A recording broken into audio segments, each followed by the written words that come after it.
The immediate, violent, criminal reaction of the occupants in shooting at announced police officers emphasizes the extreme viciousness of the Black Panther Party.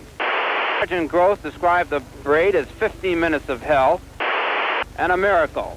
A miracle because not one policeman was killed, a miracle because not more policemen were shot. It's a cold night on Thursday, December 4th, 1969, at 2337 West Monroe Street on the west side of Chicago, Illinois. A People's Gas truck pulls up on the street ominously and randomly. 14 plainclothes police officers emerge from this truck, and they aren't empty-handed at all. With them in tow, they have pistols, a shotgun, a machine gun, but perhaps the most important thing they have was a detailed map of their target location. They had a detailed map of the apartment where members of the Chicago chapter of the Black Panther Party were sleeping, including Chairman Fred Hampton. I'm Andre, and this is the Redacted History Podcast.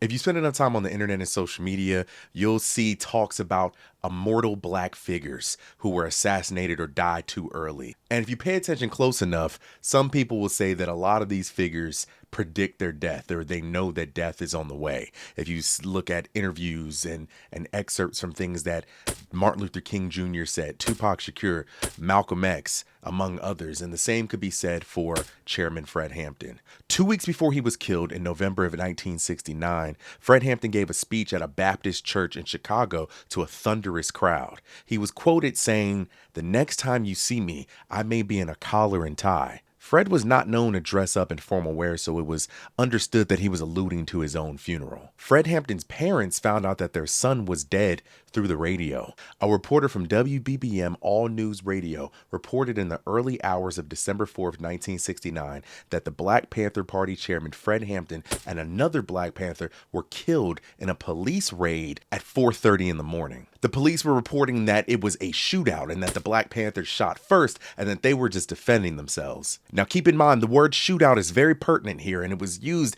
very strategically. The Black Panthers in this situation were automatically being labeled aggressors. Reports said that Black Panthers opened fire and the police returned fire. 2 officers were injured, as well as other Black Panther members were injured, and they were taken to Cook County Jail. So, what really happened that night? 2 Black Panthers who were asleep in the apartment that night, Harold Bell, a Vietnam War veteran, and Louis Trulock. Trulock described how he had been asleep in the living room near the front of the apartment, and he heard footsteps near the entrance, and then a knock at the door. Trulock asked, "Who is it?" And somebody responded, "Tommy." Then gunfire erupted from outside the apartment door. They rushed from the living room to awake Fred as men with guns were coming through the back door. Trulock said he jumped onto Fred and yelled, "Chairman, the pigs are vamping!" But Fred would not wake up. Trulock said he was pulled into the living room, kicked in the groin, and made to lay down on the ground spread eagle with his hands behind his head. Bell and Trulock explained how things happened so quickly, but the one thing that stood out to them was that the police seemed to know exactly what they were doing. They seemed to know where everything was, where Fred's room was, where the living room was, the kitchen, the back door, the front door.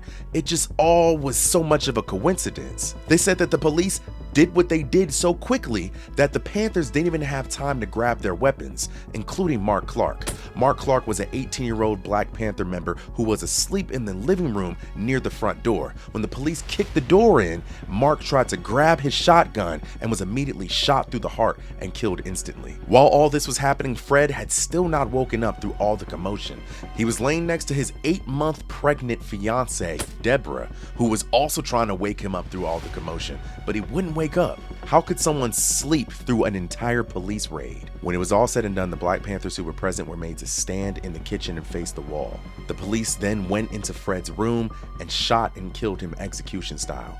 Trulock said that he remembered watching Fred's body in his underwear being dragged onto the kitchen floor, and he could tell that he had been shot in the head. 4 Black Panthers lay wounded, 2 lay dead. Ballistic reports showed that more than 90 rounds were fired from the police. On February 3rd, 1973, the Chicago Tribune identified a man named Bill O'Neill, a black man who was a former security chief and FBI informant, who gave information that aided in the raid on that fateful December night in 1969.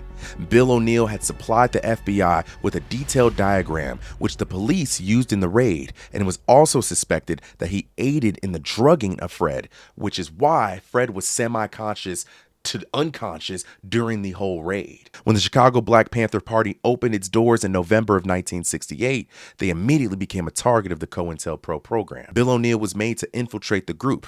O'Neill said that once he infiltrated the program, he became to actually like the Panthers because, you know, they were good people. They were good guys. But O'Neill said that he felt somewhat proud to be on the law enforcement side, but admitted that he was just a pawn in one big game. Bill O'Neill committed suicide in January of 1990. This episode was made in memory of Fred Hampton, a black leader that was taken from us entirely too soon. Long live the chairman.